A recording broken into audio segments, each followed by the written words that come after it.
तो friends welcome back to our channel be my mentor. आज हम लोग पहले सिलेबस डिस्कस करेंगे क्लास 12 का, क्योंकि सिलेबस बहुत ही इंपॉर्टेंट है। पहले जानना सिलेबस अगर आपको नहीं पता रहेगा तो आप कैसे आगे बढ़िएगा, कैसे आपको क्या क्या पढ़ना है, क्या क्या पढ़ना है, कहाँ तक पढ़ना है, ये आपको पहले पता होना चाहिए ताकि आप अच्छे नंबर एग्जाम में ला पाए। तो पहले हम लोग क्लास 12 के अच्छे से मैथ्स का डिस्कशन करेंगे कि क्या क्या हम लोग चैप्टर इंपॉर्टेंट है, कौन सा सबसे टफ है, कौन सा ईजी है, कौन सा इंटरमीडिएट है। ठीक है, तो चलिए, और आप मेरे साथ साथ अपने कॉपी में नोट कर लीजिएगा, क्योंकि आपका टॉपिक कौन कौन सा इंपॉर्टेंट है वो भी मैं बताते जाऊंगा आपको, और कौन कौन सा टफ है। ठीक है, ताकि आपको पढ़ने में आसान हो। ठीक है, फिर चलते हैं। तो ये हमारा पहले मार्क्स पैटर्न में आपको बता दिया हूँ।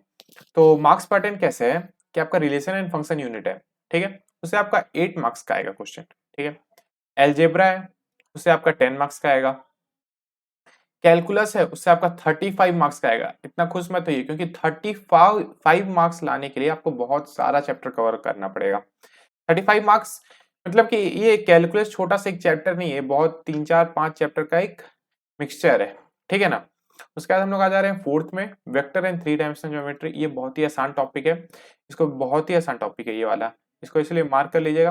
Vectors and three dimensional geometry, ये बार बस आपको फॉर्मूला लगाने आ गया तो आपका हर एक क्वेश्चन बन जाएगा, एग्जाम में भी और क्लास 12 वाले एग्जाम, बोर्ड एग्जाम में भी। नॉर्मल कोई आप कॉम्पिटेटिव एग्जाम दे रहे हैं उसमें भी आराम से बनेगा, और बोर्ड वाले एग्जाम में भी आराम से बनेगा। लीनियर प्रोग्रामिंग, ये भी बहुत आसान टॉपिक है।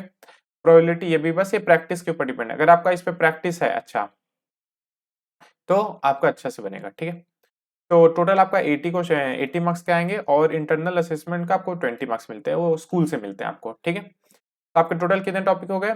1 2 3 4 5 6। ठीक है, तो मिनिमम हमको रिलेशन एंड फंक्शन, ये तो हमको अच्छे से आना चाहिए। ठीक है, और आपको vector and three dimensional geometry, ये अच्छे से आना चाहिए। ठीक है, और कैलकुलस का हम लोग कुछ कुछ टॉपिक अच्छे से करेंगे, कुछ कुछ थोड़ा टफ है जो आपसे अच्छे से नहीं हो पाएगा, लेकिन उसके लिए कोई दिक्कत नहीं है। आप कुछ कुछ भी चैप्टर अगर आप अच्छे से कर लिए तो बहुत अच्छे स्कोर कवर कर लेंगे। ठीक है, प्रोबेबिलिटी भी हम लोग को अच्छे से करना है। ठीक है, तो चलिए नेक्स्ट पे आ जाते हैं। तो हम लोग पहला यूनिट पे आ गए, रिलेशन एंड फंक्शन। तो रिलेशन एंड फंक्शन में क्या करना है आपको? तो रिलेशन एंड फंक्शन में दो टॉपिक है आपके, रिलेशन एंड फंक्शन और इनवर्स ट्रिग्नोमेट्रिक फंक्शन। ठीक है, तो दोनों टॉपिक को आपको अच्छे से कवर करना है, और इसमें बहुत ही आसानी से नंबर आता है। ये सब चैप्टर है आपको अच्छे, मतलब नंबर इंक्रीज, मतलब कि बोनस मार्किंग के लिए। देखिए इसमें रिफ्लेक्सिव, सिमेट्रिक, ट्रांजिटिव, ये सब आप पहले भी पढ़े होंगे। Equivalence relation, one to one, onto function, सारा चीज आप पहले से पढ़े होंगे। अगर नहीं पढ़े हैं तो वापस से मैं आपको बता दूंगा इसमें। ठीक है, तो देखिए ऑन टू फंक्शन में क्या होता है कि आपका एक एक लोग एक से कनेक्ट होता है, वन वन फंक्शन में। देखिए एक एक लोग एक से कनेक्ट होता है, देख रहे हैं ऐसे। इसी तरह आपको लगभग कॉन्सेप्ट में कवर करवाऊंगा। ठीक है, तो पहले मैं आपको सिलेबस अच्छे से डिस्कशन करवा दे रहा हूं ताकि आपको सिलेबस का तो आइडिया हो। ठीक है, नेक्स्ट में आ जाते हैं हम लोग इनवर्स ट्रिग्नोमेट्रिक फंक्शन में। इनवर्स ट्रिग्नोमेट्रिक फंक्शन में क्या करना है? इनवर्स ट्रिग्नोमेट्रिक फंक्शन में क्या करना है आपको? डेफिनेशन आपको पता होना चाहिए, रेंज डोमेन निकालना आना चाहिए। रेंज और डोमेन का ही मैक्सिमम क्वेश्चन आता है आपका। अगर कोई भी आप कॉम्पिटेटिव एग्जाम में जाइएगा तो आपको रेंज और डोमेन का क्वेश्चन जरूर आएगा। ठीक है ना, तो मतलब ये इंपॉर्टेंट टॉपिक है, ये जो मैं आपको हाईलाइट कर रहा हूँ ये इंपॉर्टेंट टॉपिक है। डोमेन आपका निकालना आना चाहिए, रेंज निकालना आना चाहिए। ठीक है ना, ये सब मतलब इंपॉर्टेंट टॉपिक है। ठीक है, ग्राफ कभी कभार पूछ लेता है लेकिन उतना इंपॉर्टेंट टॉपिक नहीं है। ठीक है ना, तो मतलब मेन तो इंपॉर्टेंट है इसमें रेंज आपका डोमेन निकालना। ठीक है, और टाइप्स ऑफ रिलेशन में आपका one one to one and onto function, ये वाला बहुत इंपॉर्टेंट टॉपिक है। ये आपका हर एक कॉम्पिटेटिव एग्जाम और प्लस आपके बोर्ड में भी पूछता है। ठीक है ना, तो ये आपको जो मैं हाईलाइट कर रहा हूँ उससे बहुत ही इंपॉर्टेंट टॉपिक है। ठीक है, नेक्स्ट आ जा रहे हैं हम लोग एलजेब्रा में। तो एलजेब्रा में कौन कौन से टॉपिक है? तो पहले टॉपिक है आपका मैट्रिसेस। मैट्रिसेस बहुत ही आसान चैप्टर है आपका, बहुत ही आसान चैप्टर है। ये हम जरूर करके जाइएगा, कुछ करके जाइएगा, ये मत जाइएगा। ये मैट्रिसेस को आपको अच्छे से पढ़ना है, मैट्रिसेस बहुत अच्छे से पढ़िए, क्योंकि आपको बाद में भी काम आएगा, कॉलेज में भी। ठीक है ना, और मैट्रिसेस टॉपिक जो जो आपके थोड़े अच्छे लेवल के, वो मैं आपको मार्क कर दे रहा हूँ ताकि आप इसमें अच्छे से ध्यान दीजिएगा। ठीक है ना, तो कौन कौन सा है? तो देखिए ट्रांसपोज ऑफ मैट्रिक्स, इसमें आप थोड़ा अच्छे से ध्यान दीजिएगा। ठीक है, ट्रांसपोज ऑफ मैट्रिक अच्छे से करने के बाद फिर आपका एडिशन और मल्टीप्लीकेशन, ये सब तो अच्छा है, ये आपका आराम से हो जाएगा। आपका दिक्कत कहाँ होगा ये मैं बता रहा हूँ, इनवर्टिबल मैट्रिक्स, यहाँ पे आपको दिक्कत होगा। तो ये सब टॉपिक आपको, जब ये टॉपिक चल रहा होगा आपके क्लास में या फिर जब मैं पढ़ा रहा हूँ तो आपको अच्छे से देखना है इसको। ठीक है, मतलब मेन तो यही है, 2-4 टॉपिक है जो आपका हार्ड है, बाकी बहुत ही आसान चैप्टर है मैट्रिसेस। क्यू सिमेट्रिक मैट्रिसेस सब बहुत ही आसान है। ठीक है? और नेक्स्ट आ जाते हैं हम लोग डिटर्मिनेंट्स में। तो डिटर्मिनेंट्स में देखिए आपका डिटर्मिनेंट्स में आपका जो ये भी बहुत आसान चैप्टर है, ये भी हम लोग को करके जाना है अच्छे से। ठीक है? तो डिटर्मिनेंट्स में क्या करना है, देखिए square matrix of 3 into 3 matrix ये सब तो आराम से बन जाएगा।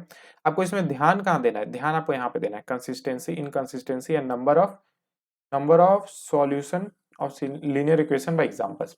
यहाँ पे आप यहाँ पे थोड़ा प्रॉब्लम होता है बच्चे लोग को, स्टूडेंट्स लोग को।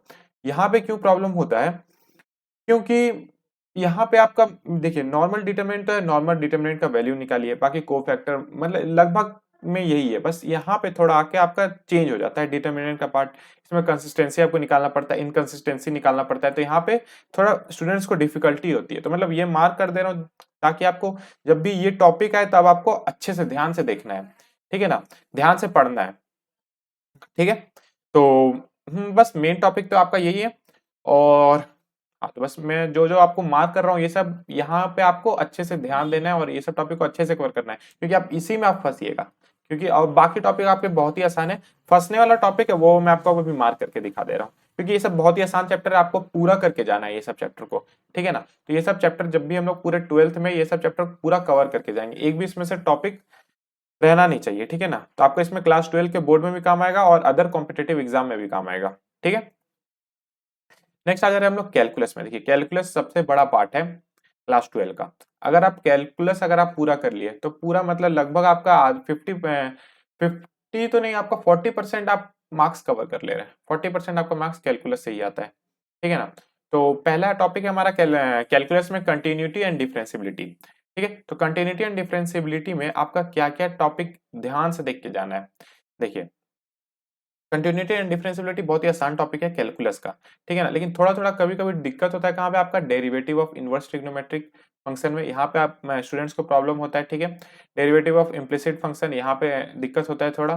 ठीक है, डेरिवेटिव ऑफ लॉगरिथमिक नहीं, एक्स लॉगरिथमिक में बस लॉग लेके सॉल्व करना पड़ता है, वो भी मैं आपको बताऊंगा जब मैं चैप्टर डिस्कस करूंगा। तो ये लॉगरिथमिक वाला भी थोड़ा सा डिफिकल्टी होता है, क्योंकि लॉग लेना पड़ता है दोनों साइड। ये भी हो जाएगा, लेकिन एक बार बस प्रैक्टिस चाहिए। मतलब ये सब टॉपिक बता रहा हूँ जहां पे आपको ज्यादा प्रैक्टिस करना है, अच्छे से प्रैक्टिस करके जाइएगा तो उतने अच्छे नंबर आएंगे आपके। ठीक है, और ये बस आपका जो जो हाईलाइट किया हूँ ये सब थोड़ा मतलब टॉपिक टॉपिक है जो जो थोड़ा टफ है। टफ क्या मतलब, थोड़ा प्रैक्टिस का ज्यादा जरूरत है। टफ तो कुछ नहीं होता है मैथ्स में, बस अगर आपके पास प्रैक्टिस है तो आराम से बनेगा। ठीक है, तो एप्लीकेशन ऑफ डेरिवेटिव नेक्स्ट आ जा रहे हैं, नेक्स्ट चैप्टर में एप्लीकेशन ऑफ डेरिवेटिव। तो देखिए एप्लीकेशन ऑफ डेरिवेटिव में आपको आसान आसान क्वेश्चन पूछते हैं, बस आपको देखिए मैक्सिमम मिनिमा ये सब अच्छे अच्छे क्वेश्चन, इसमें अच्छे अच्छे क्वेश्चन बनते हैं। फिर इंक्रीजिंग डिक्रीजिंग फंक्शन ये सब है अच्छे अच्छे क्वेश्चन, इसमें कॉम्पिटेटिव लेवल का भी पूछता है आपसे, इसमें कॉम्पिटेटिव लेवल का भी पूछता है और बोर्ड लेवल का भी पूछता है। तो ये सब टॉपिक है जो आपको कॉम्पिटेटिव लेवल में भी पूछेगा और बोर्ड लेवल में भी पूछेगा, इसलिए ये सब टॉपिक को आप अच्छे से करके जाना है। ठीक है,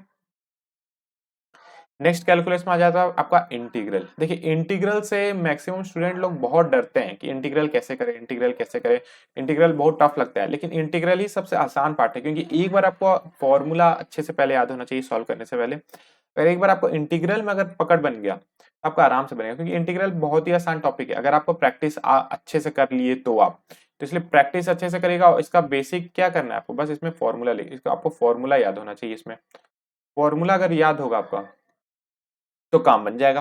ठीक है, तो फॉर्मूला कैसे याद करें, तो फॉर्मूला के लिए मैं एक अलग से वीडियो लाऊंगा जिसमें पूरा फॉर्मूला डिस्कशन करना है, हर एक चैप्टर का मैं लाऊंगा जिसमें आपको पूरा फॉर्मूला मेन पॉइंट जो आपको याद होने चाहिए उस चैप्टर के। ठीक है ना, तो उसको भी जरूर देखिएगा। पहले तो मैं आपको पूरा सिलेबस डिस्कस कर दे रहा हूँ ताकि आपको क्या क्या टफ है, कौन कौन सा टॉपिक हमको पढ़ना है ये सब पता होना चाहिए, तब आप आगे का पढ़ाई स्टार्ट करेंगे। पहले हम लोग को सिलेबस आना चाहिए एग्जाम से पहले, क्योंकि सिलेबस में एक बार हम लोग को अच्छे से आता है, सिलेबस पता है कि क्या क्या आने वाला है, तो हम लोग उस हिसाब से पढ़ाई कर सकते हैं, उस हिसाब से हम लोग अपना रूटीन बना सकते हैं। ठीक है ना, तो सिलेबस इसलिए बहुत ज्यादा इंपॉर्टेंट है सिलेबस जानना।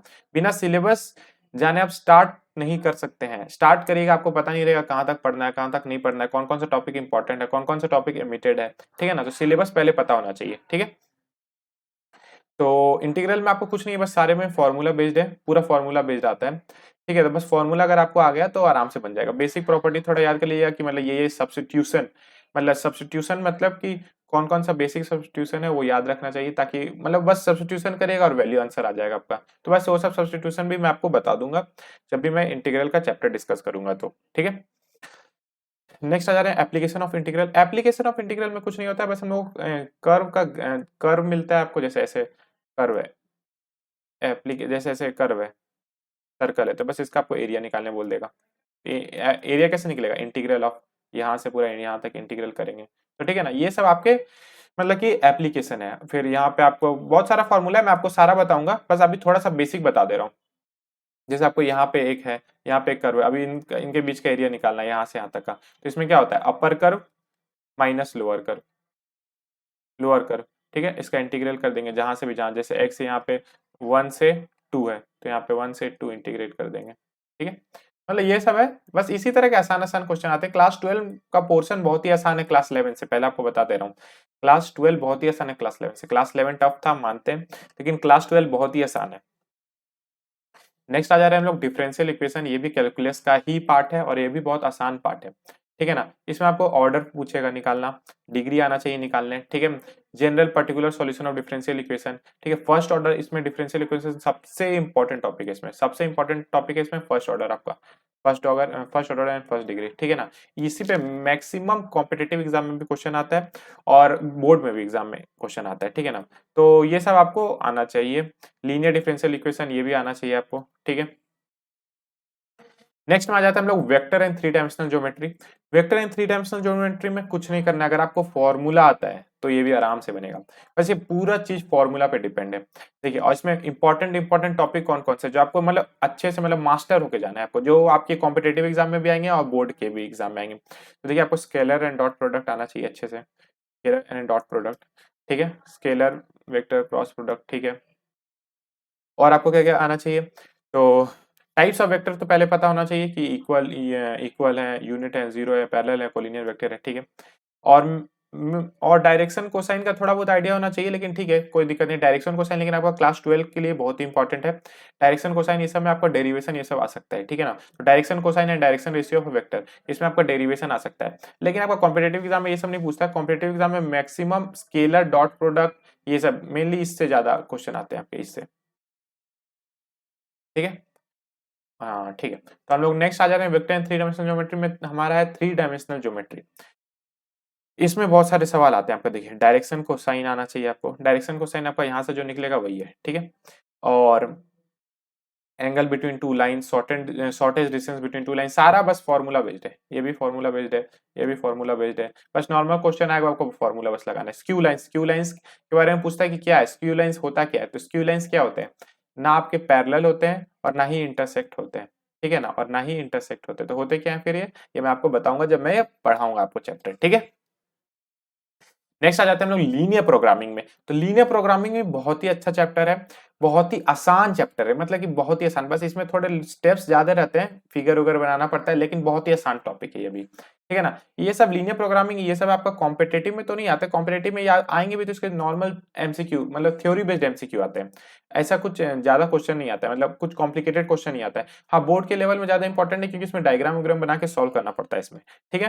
तो लीनियर प्रोग्रामिंग भी आसान टॉपिक है, ये भी आपको अच्छे से करके जाना है, ठीक है। नेक्स्ट आ जा रहे हैं प्रोबेबिलिटी। प्रोबेबिलिटी में बहुत आसान टॉपिक है। प्रोबेबिलिटी आपको क्या करना है, बस प्रैक्टिस होना चाहिए। और कौन कौन से टॉपिक में जिसमें आपको दिक्कत होंगे वो बता दे रहा हूं। आपको दिक्कत होगा टोटल प्रोबेबिलिटी में, बेस थ्योरम में और रैंडम वेरिएबल में, इसमें आपको थोड़ा दिक्कत होगा। इसीलिए आपको क्या करना है इसमें, अच्छा मल्टीप्लिकेशन थ्योरम एंड प्रोबेबिलिटी ये आपको बहुत आसानी, ये आसान टॉपिक है। ये जो मैं आपको हाईलाइट किया ये थोड़ा सा ऊपर, मतलब इन लोग से थोड़ा ऊपर लेवल का टॉपिक है, इसमें आपको अच्छे से ध्यान देना है। अच्छे से ध्यान मतलब इसमें ज्यादा प्रैक्टिस करना है, ध्यान नहीं देना, बस प्रैक्टिस। जिसमें हाईलाइट कर दे उसको थोड़ा ज्यादा प्रैक्टिस कर लीजिएगा, आपका कॉन्फिडेंस आ जाएगा। तो देखिए फ्रेंड्स, आपको देखिए सिलेबस क्यों पूरा डिस्कस करवाएं, क्योंकि आपको एक बार सिलेबस आता है और आपको पता है कि कौन कौन से टॉपिक में आपको मतलब थोड़ा ज्यादा ध्यान देना है, तो आप क्या करिएगा उसमें ज्यादा ध्यान दे दीजिएगा, तो उसमें आप एक्सपर्ट हो जाएगा। और बाकी सब टॉपिक है वो बहुत ही आसान रहता है। दिक्कत होता है वो टॉपिक में आपको हाईलाइट करवाया हूँ, तो जो भी मैं टॉपिक आपको हाईलाइट करवाया हूँ वो सब इंपॉर्टेंट है और उसमें ही स्टूडेंट लोग फंसते हैं और लास्ट में नहीं हो पाता है उनसे, ठीक है ना। तो ये सब आपको अच्छे से करके जाना है, ठीक है ना। और ये सब अच्छे से करना है मतलब इसमें ज्यादा प्रैक्टिस करना है और कुछ नहीं करना है, इसमें ज्यादा प्रैक्टिस करना है, ठीक है। तो ठीक है फ्रेंड्स, थैंक यू, मिलते हैं आपसे नेक्स्ट वीडियो में। और प्लीज लाइक एंड